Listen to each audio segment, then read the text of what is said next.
this is Ramesh. Namaskara for Idina. So this is the stock market, the weekly market report. So this is for the last week of March 24th and March 28th. So this will be the end of the it will be the end of the March, and next in the April shuru agate. In fact, actually April 27th it was the last day of the month, because last Thursday of the month actually becomes the last day of the month. Hange lekka tagotare. So the first Friday actually becomes ivattinda it becomes April series. So April has been, actually March has been a very significant month, because 5 ತಿಂಗಳು continuous ಆಗಿ actually ನಾವು red ಅಲ್ಲಿ close ಆಗಿ ಈ first month actually green ಅಲ್ಲಿ close ಆಗಿದ್ದೀವಿ. So that itself is a very big achievement, because consecutive ಆಗಿ 5 ತಿಂಗಳು ಕೆಳಗೆ ಬೀಳ್ತಾ ಬಂತು. ಇವಾಗ ನಂಬರ್ಸ್ ಅಂತ ನೋಡಿಕೊಂಡ್ರೆ ನಾವು ಸೆಪ್ಟೆಂಬರ್ 30th ಸೆಪ್ಟೆಂಬರ್ ಎಂಡ್ ಆದಾಗ 25,810 ಇತ್ತು ನಿಫ್ಟಿ. ಸೊ ಅಲ್ಲಿಂದ October last day of the month October ಬಂದಾಗ 605 ಪಾಯಿಂಟ್ಸ್ ಕಡಿಮೆ ಆಗಿತ್ತು ಫ್ರಮ್ ಸೆಪ್ಟೆಂಬರ್. ನವಂಬರ್ ಎಂಡ್ಗೆ 74 ಪಾಯಿಂಟ್ಸ್ ಕಡಿಮೆ ಆಗಿತ್ತು from when compare to October. ಡಿಸೆಂಬರ್ಗೆ 487 ಪಾಯಿಂಟ್ಸ್ ಕಡಿಮೆ ಆಗಿತ್ತು when compare to November. Then ಜಾನ್ವರಿನಲ್ಲಿ it was 136 points again down when compare to December. ಫೆಬ್ರವರಿನಲ್ಲಿ it was 22,124 the lowest, when it was 384 points down when compared to January. So 5 ತಿಂಗಳು consecutive ಆಗಿ ಕೆಳಗಡೆ ಬಿದ್ದು about 1,686 points actually ಕೆಳಗೆ ಬಿದ್ದಿತ್ತು in a span of about 5 months continuously. So ಅದು actually ಏನಾಯಿತು, I am taking only 25,810 as the September 30th end, because actually 26,300 was the high. So ಅಲ್ಲಿಂದ ನಾವು ಲೆಕ್ಕ ತಗೋಬೇಕು.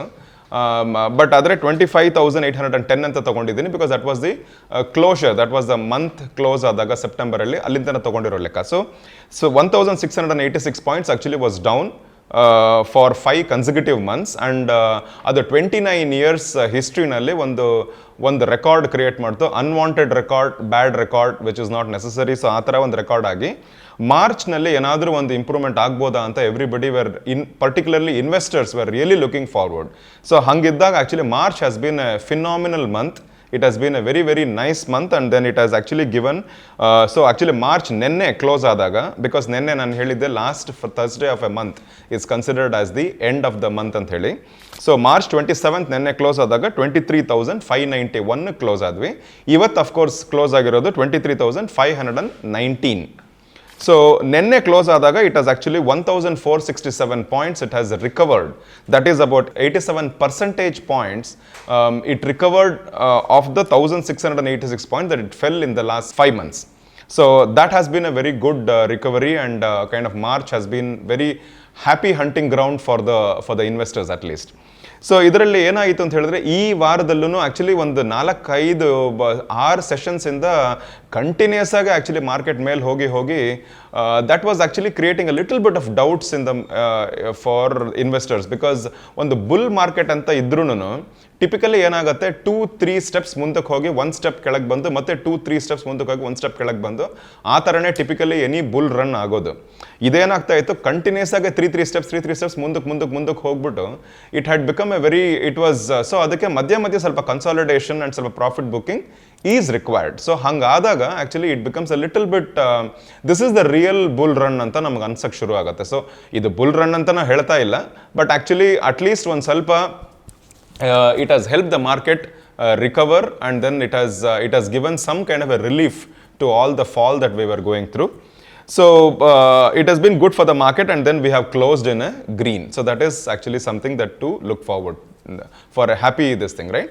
Iduk one of the major reasons actually was the change in the sentiment of FIIs and FPIs. So ಅವರು actually regular ಆಗಿ sale ಮಾಡ್ಕೊಂಡು ಹೋಗ್ತಾ ಇದ್ದವರು ಈ ಲಾಸ್ಟ್ ಒಂದು 6 ಸೆಷನ್ಸಲ್ಲಿ ಇನ್ನೂ ಆ್ಯಕ್ಚುಲಿ ಇವತ್ತಿಂದ FII ಡೇಟಾ ಇನ್ನೂ ಬಂದಿಲ್ಲ. But if you look at the 6 sessions, last 6 sessions ಅಂದರೆ starting from March 20th they purchased for 3,200 crores. March 21st they purchased for 7,400 crores. March 22nd they purchased for 3,000 crores. And then March 23rd they purchased for 5,300 crores. And then March 26th they purchased for 2,200 crores. And then the March 27th, they purchased for 11,000 crores. So totally, they have actually purchased for about 33,000 crores in the last 6 trading days. So that itself is a phenomenal and significant return by the FII. So ಅದರಿಂದನೇ actually market ತುಂಬ recover ಆಗಿದೆ ಅಂತಲೂ ಹೇಳಬೇಕು. ಅದಾದಮೇಲೆ ಇವಾಗ global, so let us talk something about Indian perspective. So the Indian news and the global news. Global news first ಮಾತಾಡ್ಕೊಂಡು ಬರೋಣ. So global news ಅಂತ ಹೇಳಿದ ತಕ್ಷಣ the only news today is our Trump and is tariff. So ಹೊಸದಾಗಿ ಒಂದು tariff actually he started talking about. That is 25% tariff imposition on all the automobiles and the auto parts which are getting imported into the US anta heli he said something new. So idunnu seri 5 different kind of tariff announcements he has made in the past.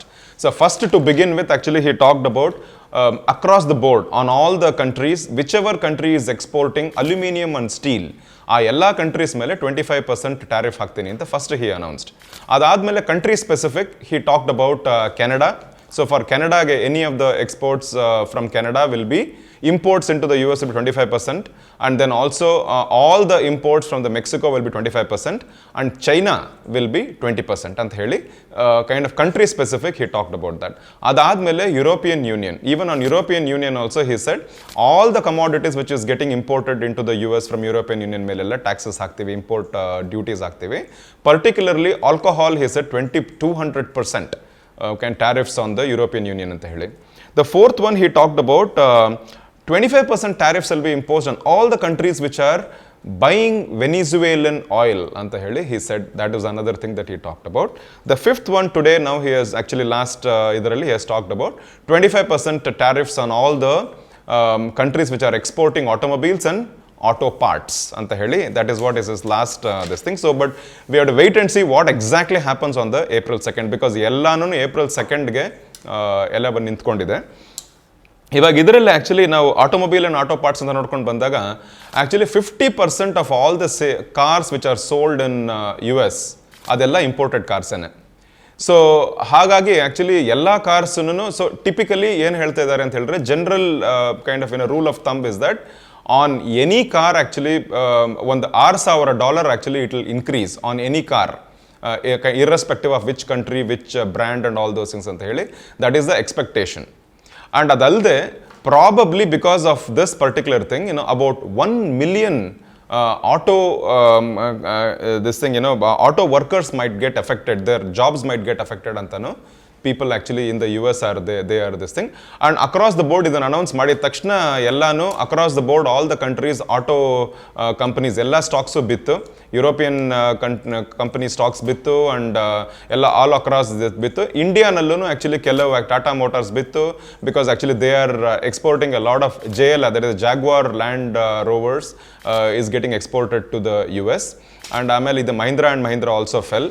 So there are a few of these things. But actually ಹಂಗೆ ಲೆಕ್ಕ ತೊಗೊಂಡ್ರು actually ತುಂಬ ನಮಗೆ automobile ಇದರಿಂದ ನಮಗೆ problem ಬರಲ್ಲ. ಯಾಕಂದರೆ passenger car segments and trucks ಅಂತ ನೀವು ತೊಗೊಂಡ್ರೆ, ಪ್ಯಾಸೆಂಜರ್ ಕಾರ್ಸ್ ಆ್ಯಕ್ಚುಲಿ ನಾವು ಎಕ್ಸ್ಪೋರ್ಟ್ ಮಾಡೋದು US-ಗೆ 8.9 million passenger cars. Okay, so ಅದು that is only working out to 0.1%. And the trucks is about 12.5 million trucks getting exported to the US, which is again working out to 0.9%. So ಇದೆರಡು ಸೇರಿ it's ಎರಡು ಸೇರಿ 1% ಮಾತ್ರನೇ workout ಆಗ್ತಾ ಇದೆ. So ಮಿಕ್ಕಿದ 99%, because about 7 billion kind of worth of the passenger cars and the trucks is what actually India exports to the all over the globe.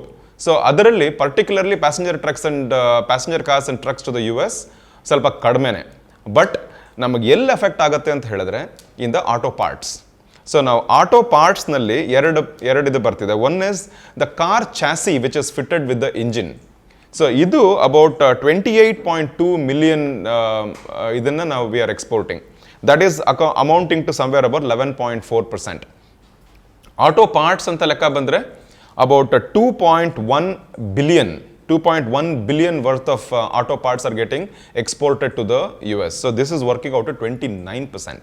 So ಇದು ಎರಡೂ auto parts and the car chassis fitted with the engine ಎರಡೂ ಲೆಕ್ಕ ತಗೊಂಡ್ರೆ typically about 40% of all our auto part exports all over the world ಅಲ್ಲಿ we are exporting it to the US. And so ಈ portion actually might get a little affected. So we will have some kind of a problem in ಈ particular ಇದರಲ್ಲಿ. And ಇದು actually GM and Ford, in fact US companies GM and Ford shares ಏನೇ ಬಿತ್ತು. ಯಾಕಂತ ಹೇಳಿದ್ರೆ most of the cars actually GM and Ford also ಅವ್ರ ಸ್ವಂತ ಕಾರ್ಸನ್ನೇ actually it is getting manufactured outside US and it gets imported into the US. So ಆ ಥರನೂ ಅವ್ರು ಮಾಡ್ತಾ ಇದ್ದಾರೆ. ಇವಾಗ ಒಂದು ಸ್ವಲ್ಪ ಅಂಡರ್ಸ್ಟ್ಯಾಂಡ್ ಮಾಡ್ಕೊಳ್ಳೋಣ ಪ್ಯಾಸೆಂಜರ್ ಕಾರ್ ಸೆಗ್ಮೆಂಟ್ಸಲ್ಲಿ ಯಾವ್ಯಾವ ಕಂಟ್ರಿ ಎಷ್ಟೆಷ್ಟು ಮ್ಯಾನುಫ್ಯಾಕ್ಚರ್ ಮಾಡ್ತಾರೆ, ಎಷ್ಟು ಸೇಲ್ ಮಾಡ್ತಾರೆ, ಅವ್ರದ್ದು ಗ್ಲೋಬಲ್ ಸೇಲ್ಸಲ್ಲಿ ಅವ್ರದ್ದು ಪರ್ಸೆಂಟೇಜ್ ಎಷ್ಟು ಬರುತ್ತೆ ಅಂತ ಸುಮ್ಮನೆ ಒಂದು ಅಂಡರ್ಸ್ಟ್ಯಾಂಡಿಂಗಿಗೆ, because we are talking about automobile.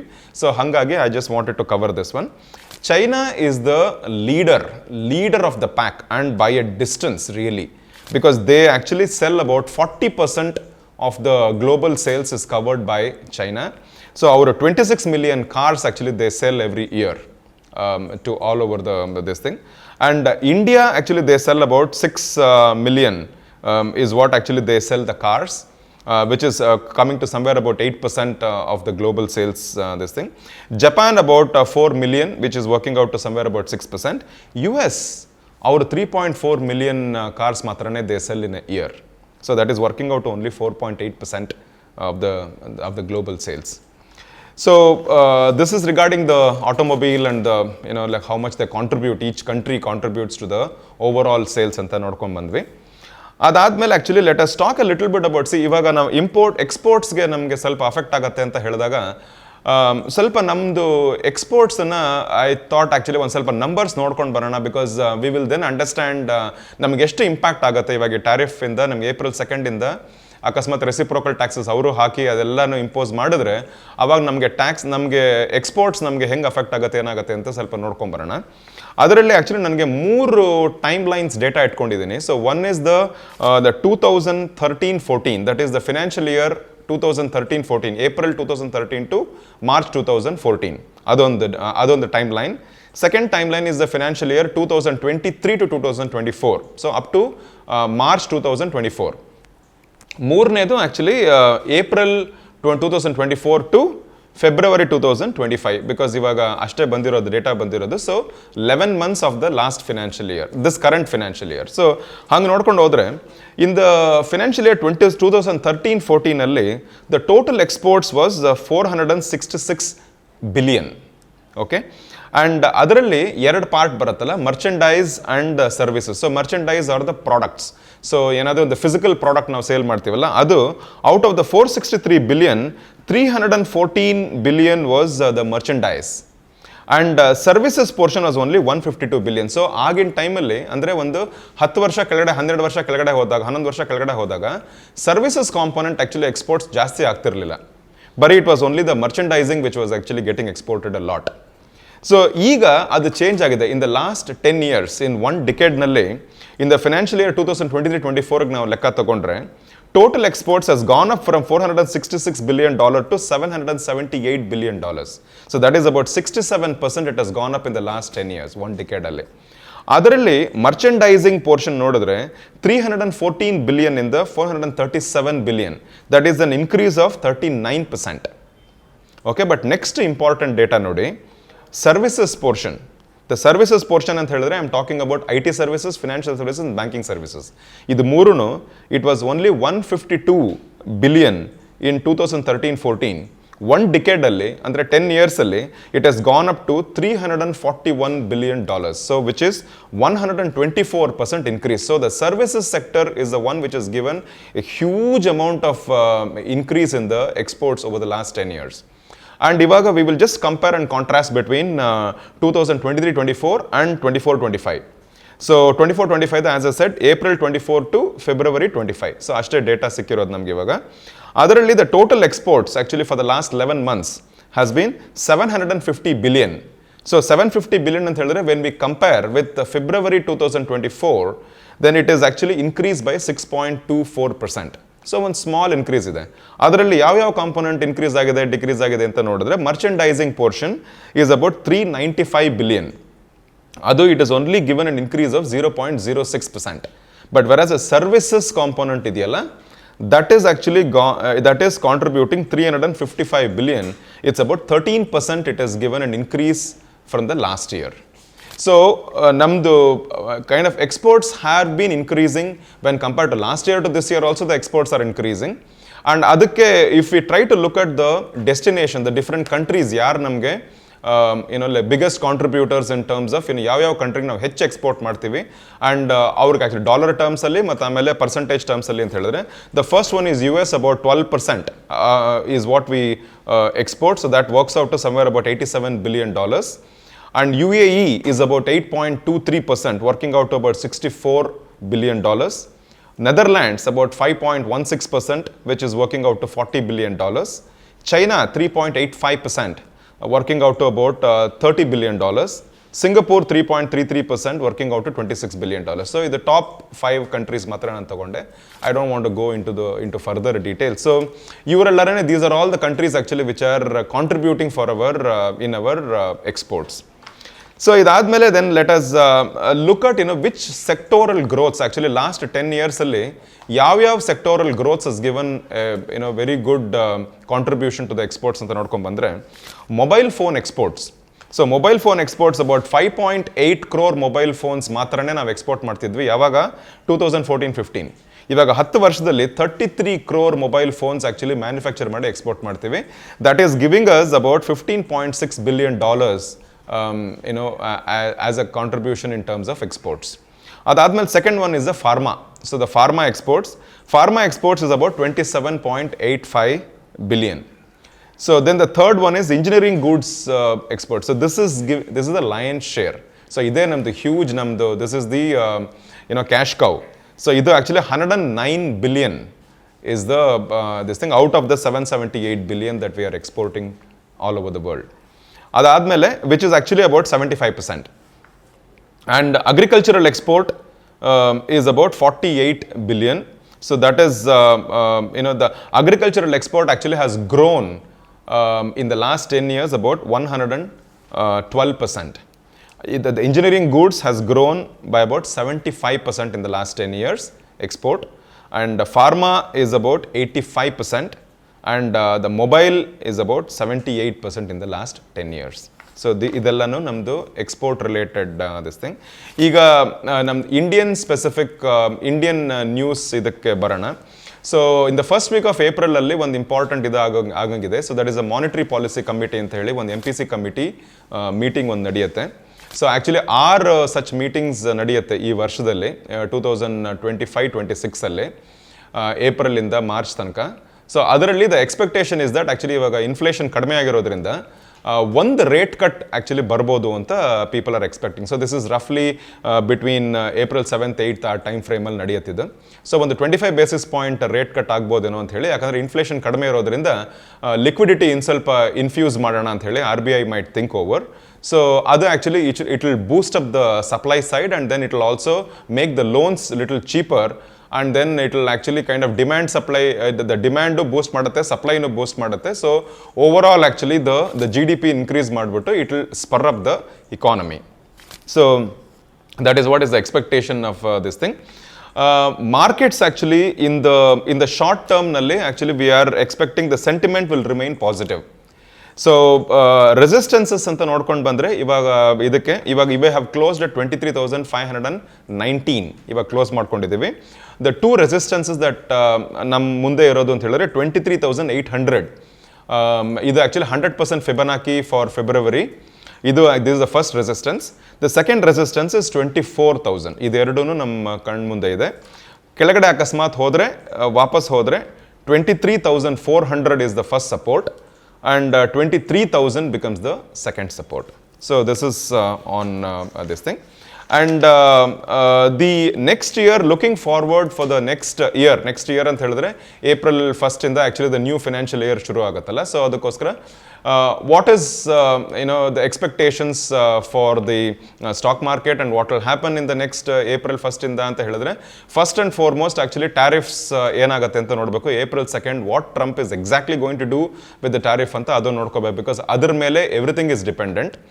ಅದೊಂದಾಗುತ್ತೆ. ಅದಲ್ಲದೆ ಆ್ಯಕ್ಚುಲಿ ನಮ್ಗೆ ಏನಾಗುತ್ತೆ, ಏಪ್ರಿಲ್ ತಿಂಗಳಲ್ಲಿ ಒಂದು ಸ್ವಲ್ಪ it is a little the first half of April ತಿಂಗಳಿನಲ್ಲಿ we will have the manufacturing and services PMI data ಎಲ್ಲ ಬರುತ್ತೆ. ಅದಾದಮೇಲೆ IIP ಡೇಟಾನು ಬರುತ್ತೆ, ಇಂಡಸ್ಟ್ರಿಯಲ್ ಪ್ರೊಡಕ್ಷನ್ ಡೇಟಾ ಬರುತ್ತೆ. ಅದಾದಮೇಲೆ then U S job markets data ಅದೆಲ್ಲ ಬರುತ್ತೆ in the first week of ಏಪ್ರಿಲಲ್ಲಿ. ದ ಸೆಕೆಂಡ್ ವೀಕ್ ಆಫ್ ಏಪ್ರಿಲಲ್ಲಿ we will start getting all the corporate earnings results ಎಲ್ಲ ಬರೋಕ್ಕೆ ಶುರು ಆಗುತ್ತೆ ಆಫ್ ದ Q4 ಆಫ್ 2024-25. ಅಂದರೆ January to March ಆ ಡೇಟಾ ಬರುತ್ತೆ. IT companies actually will first release their quarterly results, followed by the banks, ICICI Bank and HDFC Bank and other people. So and ಆಮೇಲೆ the monetary policy and the fiscal policy per se, fiscal policy particularly actually budget announce ಮಾಡಿದಾರಲ್ಲ, ಅದರಲ್ಲಿ there are a lot of activities ಎಲ್ಲ whatever they have told for the the fiscal policies, ಅದೆಲ್ಲಾನು April 1st ಇಂದ it will get implemented. So right from actually for the salaried class people, actually up to 12 lakhs there is no income tax ಅಂತ ಹೇಳೋದು, ಅದರಿಂದ ಹಿಡಿದು ಎಲ್ಲಾನು all the things in the budget, all the fiscal policy including the monetary policy also which is announced by the RBI, ಇದೆಲ್ಲಾನು it will start taking place from the April. And outlook in general actually for the 2025-26 financial year is actually much better when compared to 2024-25 which we just closed. So hopefully things will start looking up and then we'll get into the good this thing. So that's all for today. Thank you very much. ಮತ್ತಷ್ಟು ವಿಶೇಷ ವಿಡಿಯೋಗಳನ್ನು ನೋಡಲು ಮತ್ತು ಹೊಸ ವಿಡಿಯೋಗಳ ಬಗ್ಗೆ ತಿಳಿಯಲು EDina.com YouTube channel subscribe ಮಾಡಿ ಮತ್ತು ಬೆಲ್ ಐಕಾನ್ ಕ್ಲಿಕ್ ಮಾಡಿ.